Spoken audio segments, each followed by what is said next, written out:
All right, I believe that we are going live. That's what it said. Yeah, we're streaming live on YouTube, but for some reason, there's the record button. All right, let's go. All right, we're recording now on Zoom. Hello, Patty. Thanks for joining. And we're streaming on my YouTube channel, Watch Get a Clue. We're here for another installment of Get a Clue in 52 from the passenger seat. My son's driving us home. And hey, I learned one time that an unofficial definition of professionalism or being a professional, very unofficial definition, is the show must go on. Regardless of what's going on, the show must go on. So, not that this is the most professional thing in the world, but I could have been a no-show and dealt with the aftermath. But no.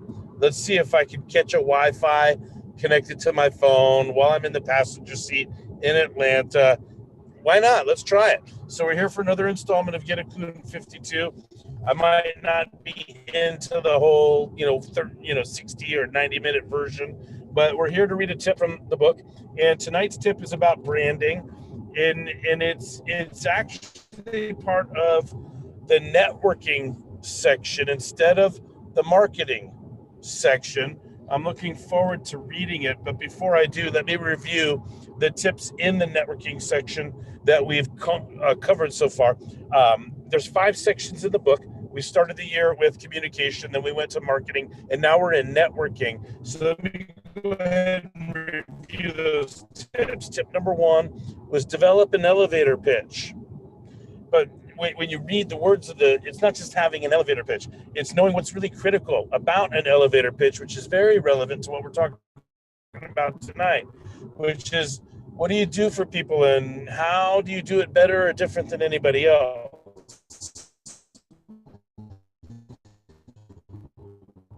Who are you? What do you do and how do you do it better or different? Those are the key, because I'm betting dollars to be able to express all of the problems that we solve, especially if we know we have competitive advantage in solving them. So I don't want anybody to just come up with one pitch and say it robotically all the time, because that's all about you.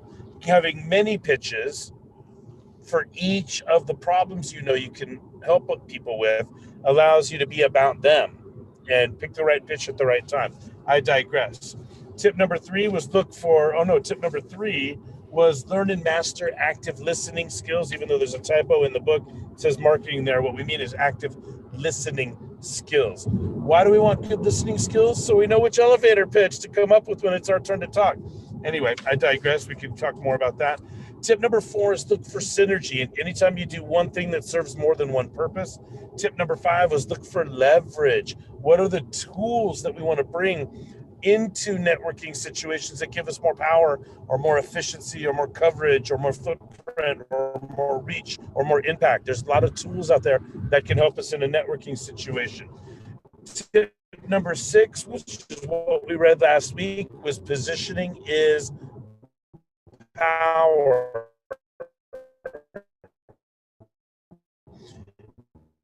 Everything that comes out of your mouth puts you in some sort of position. So it's not just where you're in the room physically. Tip number 7 is master the line. By the way, let me apologize, and I'll delete that and put the right one up at some point. I thought tonight we'd be talking about know your brands, but I think that's a marketing tip. Here it's just on page 73, tip number 7, master these 7 reversible questions. Okay, that makes a lot more sense to me. I think earlier when I promoted Get a Clue in 52 for this week, I think I clicked on tip number 7 in marketing instead of networking. So forgive that if you saw the promotion from earlier in the week. Tip number 7, page 73. I'm going to go ahead and read word for word now. Hello, Charlie. I see that you've come on board, and you can see I'm in a car right now. My son AJ is driving diligently after his baseball game today. So we're on our way back to our Airbnb in Atlanta. So I need this to be, well, I don't need it to be, but I'm expecting it to be somewhat of a brief session. So think very clearly about any questions that you have. not just repeating what I've read, but if you have any questions or anything to add. All right, here we go. Tip number 7, master these 7 reversible questions. The exact words you use to ask these questions are not as important as understanding what you are really asking or being asked, in parentheses there. I'll get to that. The following questions can be asked many different ways. Below is the question, followed by a second way it could be asked, or how I might actually ask it myself when networking. And so a bunch of bullet points follow. All right, here we go. What do you do? Or the way I would ask it, word for word here, what is the greatest thing you do for people? Next bullet. Why do people choose you over your competition? What do you do better or different than other people who also do what you do? Next bullet. What are your tangible benefits? What do people get when they work with you? Next bullet. What are your emotional benefits? What do people feel when they work with you? Next bullet. How else can I learn more about you? How can you prove or back up your answers to the first 4 questions? Next bullet. How does one qualify? What questions need to be answered to know if the relationship potential moving forward is no, maybe, or yes? Next bullet. Can I get your business card? Or how I might ask it, are we interested in following up with each other? Okay, continuing with the word for word. By making these questions reversible, I'm calling attention to the fact that these are both great questions to ask people when you meet them, and these are the questions you will want to develop and practice multiple ways of responding to. What will you say when you are asked any of the questions above? Working with the right coach will really help you nail this. All right, there it is. Tip number 29. Get a clue in 52. It's number 7 in the networking section, and I've read it word for word now. Let me go ahead and ask you guys to open up your microphones. If you have any questions, burning questions that maybe can't wait for next week when I'm a little more stable, or that really add to the quality of this session, because the video quality is grainy, the light is poor, on and on. But the show must go on. That's the definition of being professional. So I want to keep my word and do this at 11 p.m. Eastern, 8 o'clock Pacific, straight up the way I promote and the way I promise. So I feel pretty good about what I've done so far. Let's see what else happens. Patty, Charlie, do you guys have any questions tonight that I can help you with?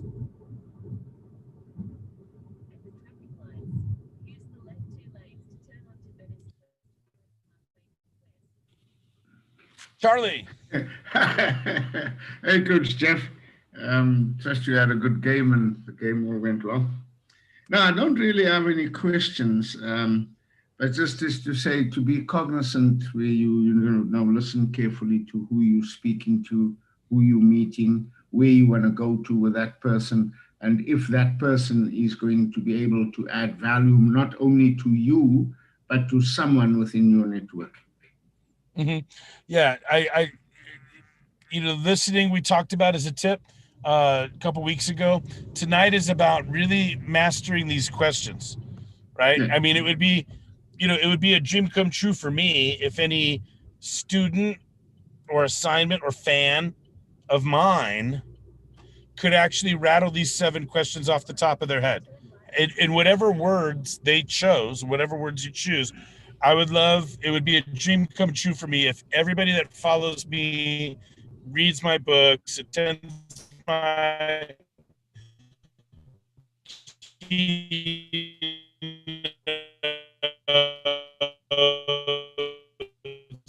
or whatever it is, but my fans, my learners, it's off the top of their head. Focus you on the 7 questions. I'm trying to let you know that whichever words you use to ask them is fine, but the point of it is to really put yourself in a position so that when you open up your mouth, most of what you're saying is relevant to them because you have done that good job listening to the answers to those questions. But keep in mind, reversible, like hey, I'm a big fan of a piece of clothing. If I buy a piece of clothing that I can wear one way and then turn it inside out and wear it the other way, that's a 2-for-1 for me. That's efficient. I love that. So these questions are the same way, right? As a network, are you ready when somebody asks? Yeah, go ahead. As a networker and connector, I'm basically, I won't call it inundated, but people want to speak to me to connect them to someone else. So that is where I've learned that asking the relative questions, like some of these 7 questions, is what would qualify you to want to connect with that person? Stuff like that is, do you have the capacity to fulfill the need of that person? For example, you want to be doing business with Coca-Cola and you've just got 2 little trucks. Yeah, let me just jump in right here. Yeah, what I would like to jump in with a little bit of clarity here. We're talking about a networking environment, right? And Yes. so in any networking event, networking situation where it's about networking, I'm not ready to make the decision yet about connecting somebody with somebody else. I'm just trying to find out if I want to get to know the person better, if I want to meet with them, if I want to follow up, if I want to set time for coffee or a Zoom outside of that networking situation. It is then where I'll ask a completely different set of questions. I'll try to find out more about their character, their clients, their reputation, their pedigree, their values, Yes, if other people support them, who else knows them, all of that stuff. Coach, that is where the challenging part comes, because people come to you and speak to you like, I will give you the information of what I need right now. Okay, hold on a moment. Can we set up another meeting? But then there are those questions that you need to ask to qualify them for the next meeting. Is it necessary? Would it be necessary to still have the next meeting? Or to meet with them and really get to know them? Do you have a question? Is that a question you're asking me? Hence, it would be a question to say that, okay, so now you're in a networking event and somebody comes up to you and says, hey, Mr. Connector, I'd like you to connect me to some business. How would you handle that approach? Yeah, very simply, I would start with my 7 questions. Oh, thank you for approaching me. I'm really pleased that you would like me to connect you with another business. All you'll have to do is let me get to know you first. And since we're in a networking environment, how about we set an appointment? Okay. We're not talking about communication strategies for setting boundaries, right? Which would be a different tip. Yeah. You follow? What I'm talking about first is mastering these. Here's another answer to your question. I would ask them all 7 questions. I'd say, oh, thank you. First of all, I would thank them and align with them and try to befriend them. Oh, thank you for approaching me. I'm flattered that you want me to make an introduction for you. I just have 7 questions for you. That's what I would do. What do you do? Why and how do you do it better or different than anybody else? What do people get when they work with you? How does that make people feel? How can I learn more about what you're sharing with me? Right? How do I know if somebody, you want to introduce me to somebody, but how do I know if they qualify to work with you first? What questions do I need to ask them? What if you really don't want to meet with them? What if you think you want to meet with them? How can I make sure before I make the introduction? Because now there's the opportunity to turn it around. Exactly. And then start answering these questions for them. Because I make world-class introductions. And the way that I do that better and different is that I on and on. And what people get when they get introductions from me is this. And what they feel when they get introductions from me is that. And the way that you can learn more about the introductions I make is you can follow me here or research this or visit that or Zoom with me. And what I really need to know is, on and on. And then you turn it around and you start asking them more questions. Do you have references? Do you have a track record? Do you have on and on? But as far as tonight's tip is concerned, get a clue in 52. Let me remind you, we are doing get a clue in 52. It is tip number 29 overall and number 7 in the networking section. And what I'm really wanting you to focus first is before you leap to, are they qualified? Do they deserve it? Are they worth it? Will they protect my reputation? How do I know whether or not to put my reputation on the line? That's not what we're talking about tonight. What we're talking about tonight is putting yourself in a position to find out if you should put your reputation online.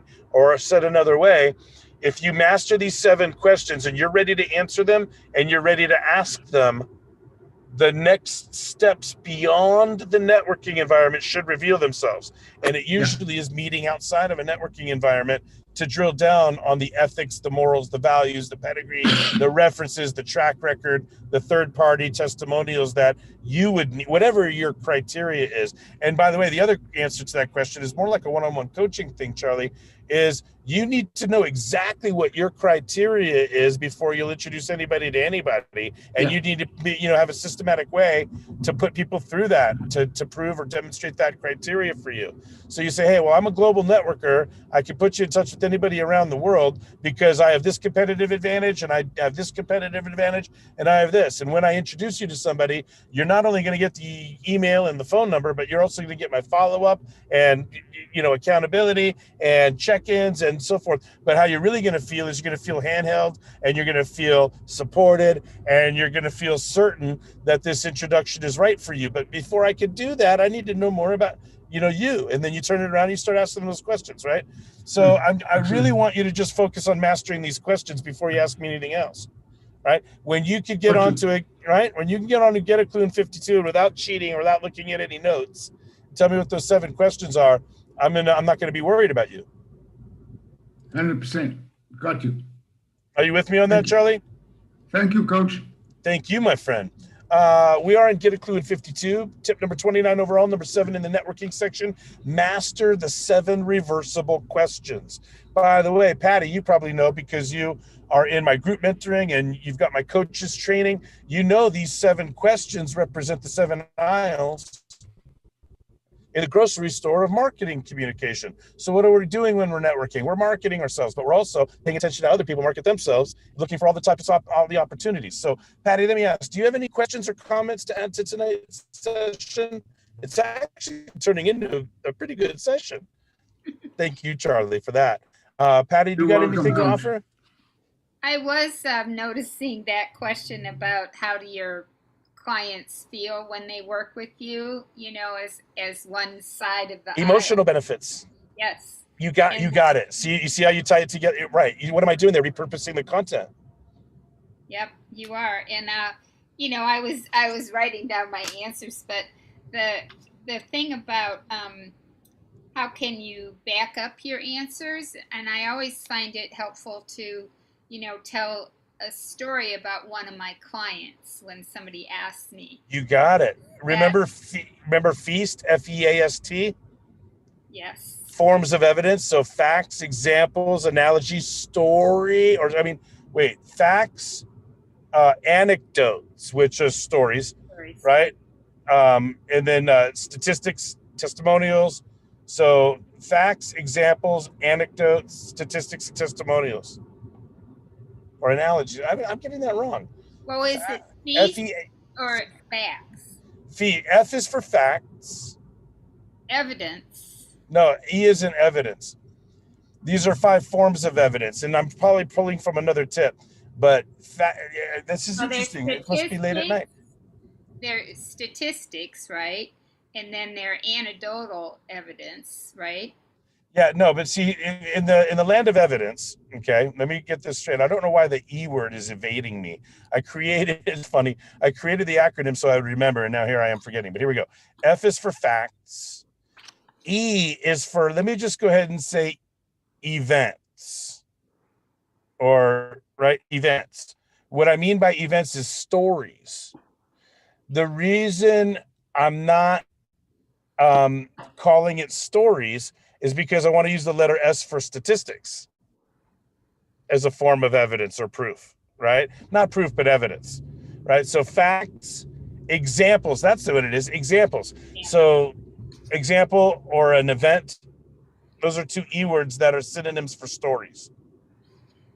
A is analogy, like trying to grow your business without hiring a world-class coach is kind of like, shooting yourself in the foot before you begin a race. That's an analogy. It's not a hardcore form of evidence, but it still works. It makes things more evident. And T is testimonial. So FEAST, facts, examples, or events. A would be for analogy. S is for statistics, T is for testimony, and then there's two other forms of evidence, C and D, which is comparison and demonstration. Comparison and demonstration.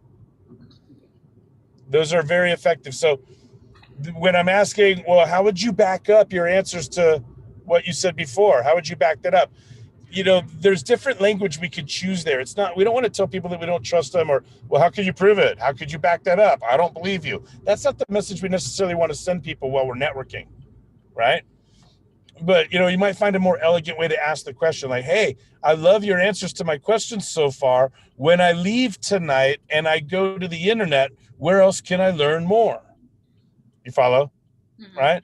Or do you have a business? I might jump to, do you have a business card with your web address or your website on it? Or do you, hey, do you have social media handles? Or do you have a YouTube channel? Or, where basically just where can I learn more about you? Other than talking to you face to face, where can I learn more? Or if I was talking to somebody that was interested in working with you, do you have any links that I could send them to help them feel confident in reaching out? It's a different version of the same question. Yes. So, I'm hearing that you observe that, you notice the relationship. It's okay if you don't have any questions, but let me just ask, do you have any? Tonight, I do not have any questions. All right. You have any comments or any other observations that you feel will add value to the session from your sharing? Well, I'm sure this is one of the many tips, but, the more you go to networking events and talk to people, the more experienced you get at doing this without even thinking about it, because it becomes automatic. Well, yeah, that's a blessing and a curse, right? Yeah. There are people that constantly go to networking events because oh, you're fading in and out. Or they've been told they have to, but connection is unstable. Yeah. Can you hear me? Not bad. Okay. You could repeat that all again. Okay.